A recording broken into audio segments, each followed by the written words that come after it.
যে প্রথমে আল্লাহ রাব্বুল আলামিন বলছেন যে আপনাকে এমন জায়গা থেকে রিজিক দেওয়া হবে যা আপনার ধারণাতেও নেই। তারপর আল্লাহ রাব্বুল আলামিন বলছেন যে কেউ আল্লাহর উপর ভরসা স্থাপন করে আল্লাহই তার জন্য যথেষ্ট। তারপরে তিনি গ্যারান্টি দিয়ে দিলেন ইন্নাল্লাহা বালিগু আমরি, নিশ্চয় আল্লাহ তাআলা তার কথা তার কাজ পরিপূর্ণ করবেন। তারপরে আল্লাহ রাব্বুল আলামিন আবার আরেকটি কথা বলে দিচ্ছেন, সেটা কি? যে কদ জাআলাল্লাহু লিকুল্লি শাইইন কদরা, তবে প্রতিটা জিনিসেরই একটা সুনির্দিষ্ট মাত্রা রয়েছে। এটা কেন বললেন? কারণ আপনি আল্লাহর উপরে ভরসা করেছেন, আল্লাহ আপনাকে আজকেই দিয়ে দেবেন এটা না। এজন্য আল্লাহ আবার শেষেই কথাটা বলে দিয়েছে। এখন আপনাকে আমি ছোট্ট একটা উদাহরণ দিয়ে বুঝাই। এক বাবার 3টা সন্তান, এই 3 সন্তানের ভিতরে একটা ছেলে ছোট, 10-11 বছর বয়স হবে, আর আরেকটা ছেলে ইউনিভার্সিটিতে পড়ে, আরেকটা ছেলে ইঞ্জিনিয়ারিং ইউনিভার্সিটিতে পড়ে। তো ছোট্ট ছেলেটা বাবার কাছে আবদার করেছে, আব্বা আমার একটা স্মার্টফোন চাই। কি চাই? স্মার্টফোন চাই। তখন বাবা তাকে বলছে না না না না না, এটার এখনো সময় হয় নাই, এটার এখনো কি হয় নাই? সময় হয় নাই। তোমাকে এখন যদি এই স্মার্টফোন দিই তুমি নষ্ট হয়ে যাবে। তো যে ছেলে আবার ইউনিভার্সিটিতে পড়ে ও সেম একই জিনিসই চেয়েছে, বাবা আমার একটা স্মার্টফোন চাই, আমার এখন প্রয়োজন। যেহেতু বর্তমান যুগটাই হয়ে গিয়েছে অনলাইনের, আমাকে অনলাইনে ক্লাস করতে হয়, অনেক বিষয় না বুঝতে পারলে আমি স্মার্টফোনের সাহায্য নিয়ে থাকি, সুতরাং আমার একটা স্মার্টফোন প্রয়োজন। বাবা বললো হ্যাঁ হ্যাঁ হ্যাঁ অবশ্যই তোমার জন্য এটা প্রয়োজন। একই জিনিস তার ছোট সন্তানকে দিল না, বললো তোমার জন্য এখন এটা কল্যাণকর নয়, তোমার জন্য এটা পরে কল্যাণকর। অথচ একই জিনিস তার দ্বিতীয় সন্তান তাকে বলছে হ্যাঁ হ্যাঁ এটা তোমার জন্য যথেষ্ট, তোমার জন্য এখনই কল্যাণকর, তোমাকে এখনই দিতে হবে। এই সন্তানকে দিল। আর বড় ছেলেটা পড়াশোনা করে ইঞ্জিনিয়ারিং ইউনিভার্সিটিতে, ওরও আবার একই আবদার, আব্বা আমাকে একটা স্মার্টফোন দিন। তখন তার বাবা বলছে না না না, এটা তোমার জন্য মোটেই কল্যাণকর নয়, মানে আগেও না পরেও না। তোমার জন্য কল্যাণকর হবে একটি ল্যাপটপ, তোমার জন্য কল্যাণকর হবে একটা ল্যাপটপ, যেটা দিয়ে তোমার ইঞ্জিনিয়ারিং ইউনিভার্সিটিতে পড়াশোনা করছো, তোমার গবেষণার জায়গাটা আরো সুন্দর হবে, তোমার অ্যানালাইসিসের জায়গাটা খুব ভালো হবে, তোমার জ্ঞানের সীমাটা আরো বৃদ্ধি পেয়ে যাবে। সুতরাং তোমার জন্য স্মার্টফোন নয়, তোমার জন্য ল্যাপটপ প্রয়োজন। সুতরাং দেখেন যে একজন বাবা একটা বাসার অভিভাবক এক সন্তানকে বললেন তোমার জন্য এটা এখন কল্যাণকর নয়, কিছুদিন পরে কল্যাণকর। আরেক সন্তানকে বললেন হ্যাঁ তোমার জন্য এখনো যথেষ্ট। আর আরেক সন্তানকে বললেন না, এইটা তোমার প্রয়োজন নেই, তোমার প্রয়োজন ল্যাপটপ। কথা বুঝতে পারছেন? সুতরাং আমরা যখন আল্লাহর কাছে তাওয়াক্কুল করি, ভরসা স্থাপন করে যখন কিছু চাই, তখন আল্লাহ রাব্বুল আলামিন 3টা উত্তর দেয়। কয়টা? 3টা। একটা হচ্ছে হ্যাঁ এর এখনোই প্রয়োজন, এর জন্য এখনোই কল্যাণকর, একে এখনোই দিয়ে দাও। 2 নাম্বার, এর জন্য এখন কল্যাণকর নয়, কিছুদিন পর এর জন্য কল্যাণকর, সুতরাং তাকে পরে দেওয়া হোক। আর আরেকজনকে বললো যে না না না, এটা তোমার জন্য কল্যাণকর তো নয়, বরং এর চাইতে উত্তম কিছু আমি তোমার জন্য রেখেছি। সুতরাং এখানে দেখেন যে এই যে বাবার 3টা সন্তান বাবার কাছে স্মার্টফোন চেয়েছিল, এটা তাদের কিন্তু স্বপ্ন ছিল। অবশ্যই মানুষ যখন কোনো কিছু নিতে চায় এটা তার স্বপ্ন হয়, এটা তার শান্তির জায়গা হয়, প্রশান্তির জায়গা হয়। কিন্তু বাবা সন্তানদেরকে দেয় নাই। এখন সন্তান যদি ভাবে বাবা আমাকে দিল না, আবার আরেক সন্তান হয়তো ভাবতে পারে, যদি ভালো সন্তান হয় তাহলে ভাববে যে না আমার আব্বা আমাকে সুউপদেশ দিয়েছে। আর আরেক সন্তান বলবে যে বড় ছেলেকে দিল, ছোট ছেলেকে দিল না। কথা বুঝতে পারছেন? সুতরাং আল্লাহ রাব্বুল আলামিন সবচেয়ে উত্তম অভিভাবক। আল্লাহ রাব্বুল আলামিন আমাদের সবচেয়ে বড় এবং উত্তম অভিভাবক। তাহলে একজন বাবা যদি 3টা সন্তানের ভিতরে এই নিয়ন্ত্রণ নিয়ে আসেন, তাহলে আল্লাহ রাব্বুল আলামিন আমাদের উপরে তার নিয়ন্ত্রণ নেই? তিনি আমরা যেটা দেখতে পাই আর যেটা দেখতে পাই না, এই সব কিছুই তিনি দেখেন। আমি যেটা মুখে বলি সেটা তিনি শোনেন, আমি যেটা মনে করি সেটাও তিনি জানেন। সুতরাং আল্লাহ রাব্বুল আলামিন ঠিক এইভাবে তার বান্দাদেরকে সাজিয়ে রেখেছেন, বাবার সন্তান আর রবের বান্দা। সুতরাং তাকওয়ার জায়গা হতে হবে এইরকম। এই জন্য আল্লাহ রাব্বুল আলামিন শেষাংশে বলছেন, কদ জাআলাল্লাহু লিকুল্লি শাইইন কদরা, তবে প্রতিটি জিনিসেরই একটি সুনির্দিষ্ট মাত্রা রয়েছে। এটা কি আপনারা ক্লিয়ার? তো এইটাই হচ্ছে তাকওয়ার আসলে মূল থিওরি, যে আল্লাহ কেন হুট করে সাহায্য প্রেরণ করেন না। হয়তো আপনার জন্য এটা কল্যাণকর নয়। এখন আপনি আবার আমাকে প্রশ্ন করতে পারেন যে তাহলে আমি কি মৃত্যুবরণ করে নিব, তাও আল্লাহ সাহায্য পাঠাবে না? তাই তো হচ্ছে। ফিলিস্তিনের শিশু মারা যাচ্ছে, ফিলিস্তিনের যুবকরা মারা যাচ্ছে, ফিলিস্তিনে বৃদ্ধ বাবারা মারা যাচ্ছে, ফিলিস্তিনে মা বোনরা মৃত্যুবরণ করছে, নৃশংসভাবে হত্যা করা হচ্ছে, তাদেরকে ধর্ষণও করা হচ্ছে। তাহলে কবে আল্লাহর সাহায্য পাঠাবে? কবে আল্লাহ আমাদেরকে হেফাজত করবে? মারা যাবো তারপর? হ্যাঁ, মুসলমানদের কাছে মৃত্যুটা সেই তুচ্ছ একটা জিনিস, তাদের কাছে গুরুত্বপূর্ণ হবে পরকাল। সুতরাং আপনি হয়তো ভাবছেন যে আমাকে কি আল্লাহ রাব্বুল আলামিন আমার যে তাওয়াক্কুল, আমি রবের কাছে যেটা চাই এটা কি মারা যাবার পরে দেবে? তো আপনি কি পৃথিবীতেই চান? না, মুসলমানদের জন্য পৃথিবী জেলখানা স্বরূপ, আর পরকাল তার জন্য হচ্ছে সবকিছু। পরকাল তার জন্য শান্তির স্থান, পরকাল তার জন্য প্রশান্তির স্থান, পরকাল তার জন্য সব কিছু, মনের যা স্বপ্ন রয়েছে, যা অ্যাম্বিশন রয়েছে, ড্রিম রয়েছে, সবকিছু পরকালের উপরে। সুতরাং আপনি কেন ভাবলেন যে আমি মারা যাব তাও কি আল্লাহ আমাকে দেবে না? কেন? আপনি মারা যাবার পরে দেবে, পৃথিবীতে এটা আপনার জন্য বরাদ্দই নেই।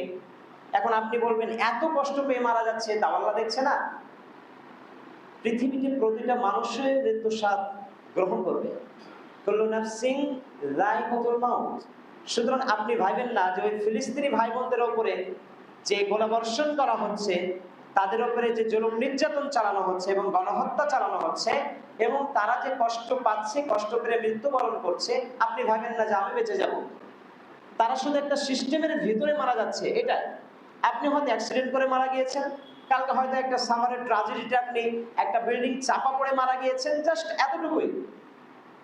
আল্লাহ রাব্বুল আলামিনের কাছে পৃথিবী নয়, আল্লাহ রাব্বুল আলামিনের কাছে আপনার ঈমান প্রয়োজন, আল্লাহ রাব্বুল আলামিনের কাছে আপনার তাকওয়া প্রয়োজন, আল্লাহ রাব্বুল আলামিনের কাছে আপনার তাওয়াক্কুল প্রয়োজন।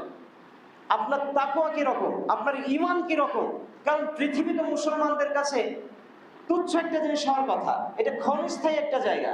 সুতরাং আল্লাহ আপনাকে পরকালও দিতে পারে। সুতরাং ফিলিস্তিনি ভাইরা যারা মৃত্যুবরণ করছে, ইনারা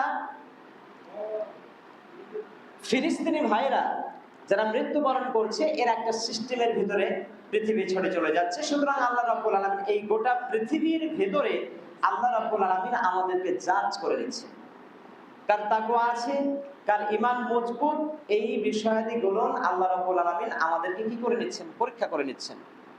তাহলে আল্লাহ রাব্বুল আলামিন আমাদেরকে, এইটা একটা মাধ্যম, এইটা একটা পরীক্ষা, এটা একটা সিস্টেম। আপনিও মৃত্যুবরণ করবেন, অন্য একটা মাধ্যম দ্বারা মৃত্যুবরণ করবেন। সুতরাং আমাদের সবাইকেই মৃত্যুবরণ করে পৃথিবী ছেড়ে চলে যেতে হবে। এখন আমি হয়তো ভাবছি, আহারে ফিলিস্তিনের ভাই বোনেরা কত কষ্ট পেয়ে মৃত্যুবরণ করছে, কিন্তু এটাও তো হতে পারে যে ফিলিস্তিনের শিশুরা আজকে আমাদেরকে ডেকে ডেকে বলছে, হে মুসলমান ভাইরা আমার, পৃথিবীতে আমি যখন ছিলাম আমি খাদ্যহীন ছিলাম, আমি কান্না করছিলাম, আমার শরীর রক্তাক্ত হয়েছিল, আমার শরীর দিয়ে রক্ত ঝরছিল, আজকে আমি চলে এসেছি, আজকে আমার ক্ষুধা লাগে না, আজকে আমার বস্ত্র লাগে না, আজকে আমার শরীর দিয়ে কেউ আর রক্ত ঝরায় না, সুতরাং আমি ভালো আছি, তোমরাই এখন খারাপ অবস্থায় আছো। ওই মা বোনেরা হয়তো আমাদেরকে ডেকে ডেকে বলছে যে, ও হে মুসলমান বিশ্ব, তোমরা আমাদের সিকিউরিটি দিতে পারো নাই, তোমরা আমাদের নিরাপত্তা দিতে পারো নাই, আমার সন্তানকে আমার বুক থেকে কেড়ে নিয়েছে, আমার সন্তানের উপর যখন গোলাবর্ষণ করা হয়েছে আমি চিৎকার করে কেঁদেছি, এমনকি আমার সন্তানকে একটা ওষুধ দেওয়ার মতো ক্ষমতা আমার ছিল না, আমার সন্তান আমার হাতে আমার কোলে শুয়ে থেকে মৃত্যুবরণ করেছে। সুতরাং আজকে আমার বুক থেকে আমার সন্তানদেরকে আর কেউ ছিন্ন করতে পারছে না, বিচ্ছিন্ন করে নিয়ে যেতে পারছে না, বরং আমি আমার সন্তানদের কাছে চলে এসেছি, বরং আমরাই ভালো আছি, তোমরাই খারাপ আছো। হতেও তো পারে যেই স্ত্রীর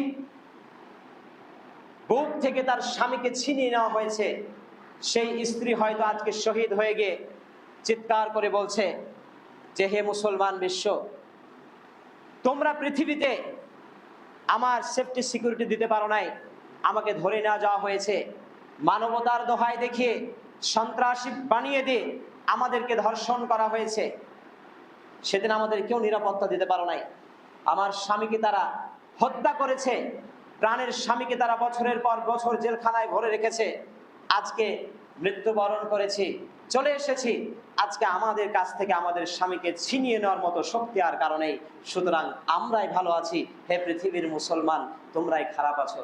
হতেও তো পারে যে সেই যুবকেরা ডেকে ডেকে বলছে, যারা শহীদ হয়ে গিয়েছে, বলছে হে মুসলমান, তোমরা পৃথিবীতে ছিলে, আমাদের সাথে তোমরা সহযোগিতা করো নাই, মুসলমানরা তোমরা ঐক্যবদ্ধ ছিলে না, আমাদের উপর আক্রমণ করেছিল, আমরা আমাদের জমিকে রক্ষা করতে পারিনি, আমাদের সন্তানদেরকে রক্ষা করতে পারিনি, আমাদের স্ত্রীদেরকে রক্ষা করতে পারিনি, দিনকে রক্ষা করতে পারিনি, আমাদের মসজিদগুলোকে হামলা করে ধ্বংস করে দেওয়া হয়েছে, আমরা এগুলো রক্ষা করতে পারিনি, আমরা যখন ঝাঁপিয়ে পড়েছিলাম তখন তোমরা তোমাদের রাজনৈতিক কৌশল নিয়ে ব্যস্ত ছিলে, তখন তোমরা ব্যস্ত ছিলে আনন্দে, তখন তোমরা ব্যস্ত ছিলে নববর্ষ নিয়ে, সুতরাং আজকে আমাদের কাছে আর কেউ কাউকে ছিনে নিতে পারবে না, বরং আমরা ইমানের সহিত আল্লাহর উপরে তাওয়াক্কুল করে মৃত্যুর যন্ত্রণা আমাদেরকে সহ্য করতেই হতো, বরং আল্লাহর দিনের পথ থেকে আমরা মৃত্যুবরণ করে আজ পৃথিবী ছেড়ে চলে এসেছি, সুতরাং আমরাই ভালো আছি।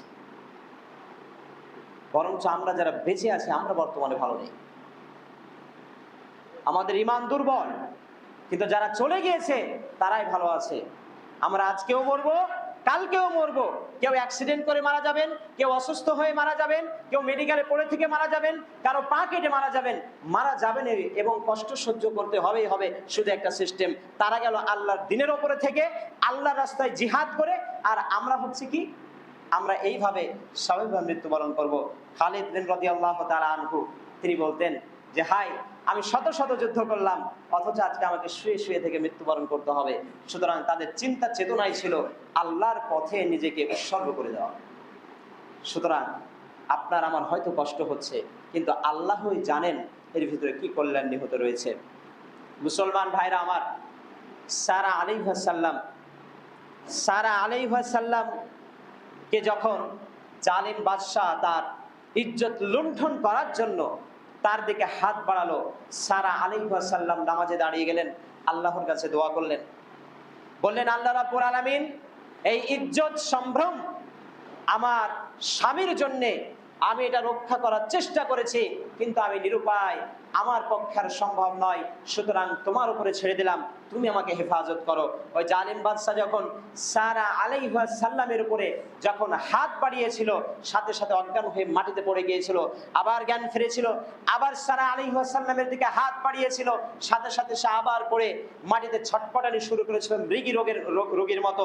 তখন তিনি বুঝতে পেরেছিলেন এবং সেই জালিম বাদশা সারা আলাইহিস সালামকে উঠে বলেছিল, সারা তুমি তোমার রবকে বলো যেন তোমার রব আমাকে সুস্থ করে দেয়। এটার নামই হচ্ছে ওয়া ইয়াতাওয়াক্কাল আলাল্লাহি ফাহুয়া হাসবুহ। যে কেউ আল্লাহর উপরে ভরসা করে, তাওয়াক্কুল করে, আল্লাহই তার জন্য যথেষ্ট। ইব্রাহিম আলাইহিস সালাম যখন মূর্তি পূজাকে অ্যাভয়েড করলেন, বললেন তোমরা এমন এক স্রষ্টার ইবাদত করো যাকে তোমরা নিজেই তৈরি করো, এবং ইব্রাহিম আলাইহিস সালাম সকল মূর্তিগুলোকে ভেঙে দিয়েছিলেন এবং একটা বড় মূর্তিকে রেখে দিয়েছিলেন, যাতে তিনি বলতে পারেন যে এই বড় মূর্তিটাই এগুলো ভেঙেছে। যাই হোক, জাতি যখন বিক্ষুব্ধ হয়ে গেল, তখন ইব্রাহিম আলাইহিস সালামকে একটা বড় অগ্নিকুণ্ড তৈরি করা হলো, এবং ইব্রাহিম আলাইহিস সালামকে সেখানে যখন নিক্ষেপ করা হচ্ছিল, তখন ইব্রাহিম আলাইহিস সালাম একটি কথা বলেছিলেন, হাসবুনাল্লাহু ওয়া নি'মাল ওয়াকিল, আমাদের জন্য আল্লাহই যথেষ্ট এবং তিনি সর্বোত্তম কর্মবিধায়ক। আল্লাহর উপরে তাকওয়া করেছিলেন। কি হলো? আল্লাহ রাব্বুল আলামিন তার এই তাকওয়া দেখে আল্লাহ রাব্বুল আলামিন আগুনকে আদেশ করলেন, হে আগুন তুমি ইব্রাহিমের জন্য শীতল হয়ে যাও। আগুন শীতল হয়ে গেল, ইব্রাহিম আলাইহিস সালামের একটা রুমও পোড়াতে পারে নাই। এটার নামই হচ্ছে ওমাইয়া তাওয়াক্কাল আলাল্লাহি ফাহুয়া হাসবু। যে কেউ আল্লাহর উপরে ভরসা করে, যে কেউ আল্লাহর উপরে তাওয়াক্কুল করে, আল্লাহই তার জন্য যথেষ্ট। ইন্নাল্লাহা বালিগু আমরি, নিশ্চয় আল্লাহ তার কথাকে পরিপূর্ণ করবেন। ইব্রাহিম আলাইহিস সালামকে যখন আদেশ দেওয়া হলো তোমার স্ত্রীকে ওই নির্জন মরুতে রেখে এসো, ইব্রাহিম আলাইহিস সালাম হাজরা আলাইহিস সালামকে নিয়ে ওই ছোট্ট বাচ্চাকে নিয়ে তিনি নির্জন মরুতে রওনা দিলেন এবং নির্জন মরুতে গিয়ে তাদেরকে সেখানে রেখে চলে আসছেন। হাজরা আলাইহিস সালাম পিছে পিছে আসছেন, ইব্রাহিম আলাইহিস সালাম তাদের দিকে তাকাচ্ছেন না। ইব্রাহিম আলাইহিস সালামকে হাজরা আলাইহিস সালাম বলছেন, হে ইব্রাহিম, আজকে আমাকে এমন একটি জায়গাতে তুমি রেখে যাচ্ছ যেখানে তোমার প্রাণের স্ত্রী, তোমার প্রাণের সন্তান ইসমাইল আছে, যেখানে নির্জন, যেখানে কোনো মানুষ নেই, যেখানে কোনো ছায়া নেই, যেখানে কোনো পানি নেই, যেখানে কোনো বসতি নেই, সেখানে আপনি আমাকে রেখে যাচ্ছেন কেন? ইব্রাহিম আলাইহিস সালাম চুপ ছিলেন। যখন হাজরা আলাইহিস সালাম বললেন, এটা কি আল্লাহর আদেশ? ইব্রাহিম আলাইহিস সালাম জাস্ট এতটুকু বলেছিলেন, হ্যাঁ। হাজরা আলাইহিস সালাম সাথে সাথেই আর কোনো প্রশ্ন করেন নাই। তিনি তখন একটি কথা বলেছিলেন, বুখারী শরীফ আছে যে হাজরা আলাইহিস সালাম বলেছিলেন, আমাদের আল্লাহ কখনোই ধ্বংস করবেন না। তারপরে ইসমাইল আলাইহিস সালাম ছোট্ট বাচ্চা পানির জন্য চিৎকার করছিল। হাজরা আলাইহিস সালাম সাফা মারওয়াতে দৌড়াদৌড়ি শুরু করলেন ইসমাইল আলাইহিস সালামের জন্য। তাকওয়া কার উপর? আল্লাহর উপর। আল্লাহ বলেছেন, আল্লাহ যদি ধ্বংস করে দাও, আল্লাহ যদি এর মাধ্যমে মৃত্যুবরণ হয়ে যাও, এটাও আল্লাহর জন্য, তাই না? এই টেন্ডেন্সি আপনার ভেতর থাকতে হবে। মানে আমি যেটা বোঝাতে চাচ্ছিলাম যে ফিলিস্তিনি ভাইরা মারা যাচ্ছে, আপনি ভাবছেন অনেক কষ্টে মারা যাচ্ছে, বরং মৃত্যুবরণ তো করতেই হবে, বরং তারা দিনের পথে থেকে মৃত্যুবরণ করেছে আর আমরা বিচ্ছিন্ন হয়ে আছি। সুতরাং আল্লাহর আদেশ পালন করতে গিয়ে যদি অজান্তে মৃত্যুবরণ হয়ে যায়, স্ব ইচ্ছায় মৃত্যুবরণের ইচ্ছা পোষণ করা যাবে না। কিন্তু যদি আপনি শিওর জানেন যে এখানে এইভাবে মৃত্যুবরণ করবো, সেটা ভিন্ন ব্যাপার, কিন্তু আপনাকে যেতে হবে, অগ্রসর হতে হবে। যাই হোক, হাজরা আলাইহিস সালাম এখানে কি করলেন? তিনি আল্লাহর উপরে তাকওয়া করলেন। যেহেতু আল্লাহ বলেছেন, সেহেতু আল্লাহ হেফাজত করবেন। সুতরাং হাজরা আলাইহিস সালাম সেই নির্জন মরুতে থেকে গেলেন ইসমাইল আলাইহিস সালামকে নিয়ে, এবং আল্লাহ রাব্বুল আলামিন সেখানে কি করলেন? জমজম কূপ তৈরি করলেন। সেখানে বসতি তৈরি হলো, সেখানে পানি হলো, সেখানে গাছপালা হলো, ছায়া হলো, সব হলো। এর নামই হচ্ছে ওয়া ইয়াতাওয়াক্কাল আলাল্লাহি ফাহুয়া হাসবু। যে কেউ আল্লাহর উপরে ভরসা করে, আল্লাহই তার জন্য যথেষ্ট। ইসমাইল আলাইহিস সালামকে আবার আদেশ দেওয়া হলো যে তোমার প্রিয় সন্তান ইসমাইলকে তোমাকে কি করতে হবে? তিনি বললেন, ইসমাইল আলাইহিস সালামকে বললেন যে হে বৎস, আমি দেখলাম যে আমি তোমাকে কোরবানি করছি। কাকে কুরবানি করছেন? যার জন্য ইব্রাহিম আলাইহিস সালাম আল্লাহর কাছে দোয়া করতেন, রব্বি হাবলি মিনাস সলিহিন, আল্লাহ তুমি আমাকে একটি নেক সন্তান দান করো। এই সন্তানকে যখন বলল ইসমাঈল আলাইহিস সালামকে, হে বৎস, আমি স্বপ্নে দেখেছি আমি তোমাকে কোরবানি করছি, তখন ইসমাঈল আলাইহিস সালাম বললেন যে অবশ্যই আপনি আমাকে ধৈর্যশীলদের মধ্যে পাবেন, কারণ আদেশ কার? আল্লাহ। তাকওয়া কার উপরে? আল্লাহর উপরে। ইসমাঈল আলাইহিস সালাম টু শব্দ করে নাই। ইসমাইল আলাইহিস সালাম শুয়ে গেলেন, ইব্রাহিম আলাইহিস সালাম ছুরি চালিয়ে দিলেন। ইসমাইল আলাইহিস সালাম কি জানতেন যে আমি এই ছুরির আঘাত আমাকে কিছুই করতে পারবে না? তিনি জানতেন না। ভরসা কার উপর? আল্লাহর উপর। তাকওয়া তাওয়াক্কুল কার উপর? আল্লাহর উপর। সুতরাং কি হলো? একটা দুম্বা কোরবানি হয়ে গেল। এটার নামই হচ্ছে ওয়ামাইয়া তাওয়াক্কাল আলাল্লাহি ফাহুয়া হাসবু। যে কেউ আল্লাহর উপরে ভরসা স্থাপন করে, আল্লাহই তার জন্য যথেষ্ট। ইউসুফ আলাইহিস সালাম, ইউসুফ আলাইহিস সালামের ইতিহাস এরকম বিরাট, আমি যেটা আমাদের ভিতরে সবচাইতে বেশি আমরা জানি আর কি, সেটা কি, ইউসুফ আলাইহিস সালামকে যখন জুলেখা তাকে অন্যায় কুকর্মের জন্য যখন তাকে বললেন, তখন ইউসুফ আলাইহিস সালাম আল্লাহর উপরে ভরসা করলে বন্ধ দরজার দিকে দৌড় দিয়েছিলেন। বন্ধ দরজা, কোন দিকে দৌড় দিয়েছিলেন? বন্ধ দরজা। আল্লাহর উপরে তাকওয়া করে। দরজা খুলবে কি কেউ হবে এটা আমার দেখার বিষয় নাই, আমি ঈমান নিয়ে থাকতে চাই, আমি তোমার উপরে তাকওয়া করি, দরজা খোলার দায়িত্ব তোমার। সুতরাং ইউসুফ আলাইহিস সালাম দৌড় দিলেন দরজার দিকে, ঠাস ঠাস করে দরজাগুলো খুলে গেল। যখন ইউসুফ আলাইহিস সালাম বাইরে বের হলেন, তখন তার উপরে একটা অন্যায় পাপ, এই ধরনের কিছু একটা অপবাদ তার উপরে চাপিয়ে দেওয়া হবে এবং তাকে জেলখানায় নিক্ষেপ করা হলো। কিন্তু ইউসুফ আলাইহিস সালামের কাছে জেলখানায় ঈমান, কারণ তিনি কুকর্ম থেকে বেঁচেছেন, ব্যভিচার থেকে বেঁচে গিয়েছেন, একটা অন্যায় থেকে বেঁচে গিয়েছেন। সুতরাং তাকে 12 বছরের জেল দেওয়া হলো, কিন্তু 12 বছরের জেল তার কাছে ঈমান, 12 বছরের জেল তার কাছে তাওয়াক্কুল, কারণ তিনি পাপকর্ম থেকে বাঁচার জন্য তিনি দৌড় দিয়েছিলেন, দরজা খুলে গিয়েছে। যেদিন আমরাও ওই বন্ধ জিনিসগুলোর দিকে আমরাও তাওয়াক্কুল করে ভরসা করে দৌড় দিতে পারবো, সেদিন আমাদের জন্য সফলতার দরজাগুলো খুলে যাবে। আর এটার নামই হচ্ছে ওয়ামাইয়া তাওয়াক্কাল আলাল্লাহি ফাহুয়া হাসবু। যে কেউ আল্লাহর উপরে ভরসা স্থাপন করে, আল্লাহই তার জন্য যথেষ্ট। মুসা আলাইহিস সালাম কি করলেন? মুসা আলাইহিস সালাম যখন ওই সমুদ্রের দিকে যখন তার কওমকে নিয়ে যাচ্ছিল, তার কওম মুসা আলাইহিস সালামকে বলল, মুসা তুমি কোন দিকে যাচ্ছ? পিছনে ফিরআউনের দলবল, সামনে সমুদ্র, তুমি আমাদেরকে কোথায় নিয়ে যাচ্ছ? তুমি কি পাগল হয়ে গিয়েছো? কিভাবে সম্ভব? তখন মুসা আলাইহিস সালাম বলেছিলেন, কখনো না, অবশ্যই আল্লাহর উপর আমি ভরসা রাখি, আল্লাহ হেফাজত করবেন। সুতরাং আল্লাহ রাব্বুল আলামিন সমুদ্রকে দুই ফাঁক করে দিলেন, রাস্তা তৈরি করে দিলেন। এটার নামই হচ্ছে ওয়ামাইয়া তাওয়াক্কাল আলাল্লাহি ফাহুয়া হাসবু, এটার নামই। সুতরাং যেই দিন এইভাবে তাকওয়া করে, যেদিন আপনি অগ্নিকুণ্ডে নিক্ষেপ হতেও দ্বিধাবোধ করবেন না, সেদিন আল্লাহ আপনাকে সাহায্য করবে। যেই দিন আপনি আপনার সবকিছু আল্লাহর জন্য উৎসর্গ করে দেবেন, সেই দিন আল্লাহ আপনাকে হেফাজত করবেন, আল্লাহর কারিশমা আপনাকে দেখিয়ে দেবেন। যেদিন আপনি বন্ধ দরজার দিকে দৌড় দিতে পারবেন আল্লাহর উপরে তাকওয়া করে, সেদিন আপনার সফলতার দরজাগুলো খুলে যাবে। যেদিন মুসা আলাইহিস সালামের তাকওয়া নিয়ে আপনি ওই সমুদ্রের তীরের দিকে দৌড়িয়ে যাবেন, সেদিন আল্লাহ আপনাকে হেফাজত করবেন। এখন আপনি বলবেন তিনি তো আল্লাহর নবী, তা আল্লাহর নবীকে আগে জানানো হয়নি যে তুমি সমুদ্রের দিকে যাবা আর তোমাকে হেফাজত করবো আমি? তিনি তো ভাবতেই পারতেন যে এটাই আমার মনে হয় মৃত্যু, শেষ মৃত্যু, এটাই মনে হয় পৃথিবীর শেষ দিন আমার, এটাও তো হতে পারতো। সুতরাং তিনি আগে আল্লাহ জানিয়ে দেয় নাই যে আমি সমুদ্র দিয়ে রাস্তা তৈরি করব, বরং তিনি আগে তাওয়াক্কুল করেছেন, তারপরে সমুদ্রের দিকে দৌড় দিয়েছেন, তারপরে আল্লাহ রাব্বুল আলামিন সমুদ্রের মধ্যে দিয়ে রাস্তা করে দিয়েছেন। এটার নামই হচ্ছে ওয়ামাইয়া তাওয়াক্কাল আলাল্লাহি ফাহুয়া হাসবু। সুতরাং প্রিয় মুসলমান ভাইরা আমার, এই তাওয়াক্কুল এমন একটা গুরুত্বপূর্ণ জিনিস যে যদি তাওয়াক্কুল আপনার না থাকে, তাহলে আপনি এই জায়গা থেকে বিচ্ছিন্ন হয়ে যাবেন, আপনার ঈমান দুর্বল হয়ে যাবে। আপনি মনে মনে ভাববেন আল্লাহ কি করছে, তাহলে হয়তো আল্লাহই নাই। আমি তো একটি কথা বললাম, প্রথমেই বলেছি যে ওই যে বাবার কথাটা, বাবার যে উদাহরণটা আমি দিয়েছি, এইটা মাথায় রাখবেন। বাবা যেমন 3টা সন্তানের স্বপ্ন একটাই ছিল স্মার্টফোন, কিন্তু একজনকে বললো হ্যাঁ এখনই তোমার প্রয়োজন, আরেকজনকে বললো এখন না, আর একটু বয়স হোক তখন তোমার প্রয়োজন। আর যে ইঞ্জিনিয়ারিং ইউনিভার্সিটিতে পড়ে সেই সন্তানকে বললো না না, এই এই স্মার্টফোন তোমার প্রয়োজন নেই, বরং তোমার প্রয়োজন ল্যাপটপ।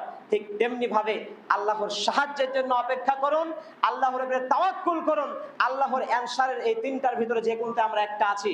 একটা হচ্ছে হ্যাঁ এখনই প্রয়োজন, আরেকটা হচ্ছে এখন না, আর কিছুদিন পরে প্রয়োজন, আর আরেকটা হচ্ছে এইটা তোমার জন্য প্রয়োজন নয়, এইটা তোমার জন্য কল্যাণের নয়, বরং এর চাইতে উত্তম কিছু তোমার জন্য আমি রেখেছি।